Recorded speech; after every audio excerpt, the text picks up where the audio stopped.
අතරම ඔහු ඉල්ලා සියයුතුයි. මිලියන 40ක් ඔහුගේ සිද්ධාර්ථ මහත්තයාගේ බැංක් account එකට අවිලා තියෙනවා. ආණ්ඩුවේ ඔක්කොටම අත උස්සනවා. මේ වැරදි පත්වීම් වල. இப்போது இந்த ஸ்ரீதரன் அவர்கள் அரசியலமைப்பு சபையில் பணியாற்றுகின்றார்.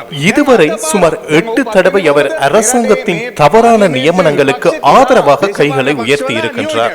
நாடாளுமன்றத்தில் உள்ள சிறிய எதிர்க்கட்சிகளின் பிரதிநிதியாக சென்ற அவர் அங்கு சென்று அரசாங்கத்தின் ஒவ்வொரு தீர்மானத்திற்கும் ஆதரவாக செயல்படுகின்றார். லஞ்ச ஊழல் ஒழிப்பு ஆணைக்குழுவின் பணிப்பாளர் நாயகத்தை நியமிக்கும் போதும் அவர் அதற்கு ஆதரவாக வாக்களித்திருக்கின்றார். அதே ஆணைக்குழுவில் இவருக்கு எதிராக தற்போது வழக்கு ஒன்றும் தொடரப்பட்டிருக்கின்றது. அதாவது சூரிய மின்சக்தி திட்டத்திற்காக சுமார் 1200 ஏக்கர் நிலத்தை வழங்கியதில் முறைகேடு நடந்திருப்பதாகவும் அதன் மூலம் இவரது வங்கி கணக்கிற்கு 40 மில்லியன் ரூபாவும் ஸ்ரீதரன் சாரங்கன் என்பவரது கணக்கிற்கு 30 மில்லியன் ரூபாவும் மாற்றப்பட்டிருப்பதாக குற்றம் சுமத்தப்பட்டிருக்கின்றது. இவர் அங்கம் வகிக்கும் கட்சியான இலங்கை தமிழரசு கட்சியே இவரை பதவியிலிருந்து விலகுமாறு கேட்டுக் கொண்டுள்ளது. வடக்கு மக்களின் உரிமைகளை பாதுகாப்பதற்காக எதிர்க்கட்சிகளின் சார்பில் அங்கு சென்றவர் இன்று தனது தனிப்பட்ட பிரச்சனைகளை தீர்த்துக் கொள்வதற்காக அரசாங்கத்துடன் ஒட்டிக்கொண்டு வடக்கு மக்களின் உரிமைகளை அடகு வைத்திருக்கின்றார்.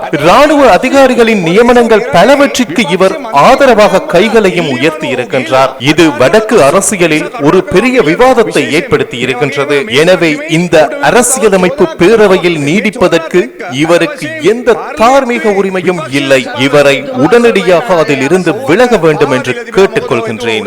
ඔහුට මේ ව්‍යවස්ථාදායක සභාවේ ඉන්න කිසි අයිතියක් නැති තත්ත්වයකට පත් වෙලා තිබෙන බව ප්‍රකාශ කරමින් ඔහුට අයින් වෙන්න කියලා ප්‍රකාශ කරමින් මම මගේ වචන ස්වල්ප අවසන්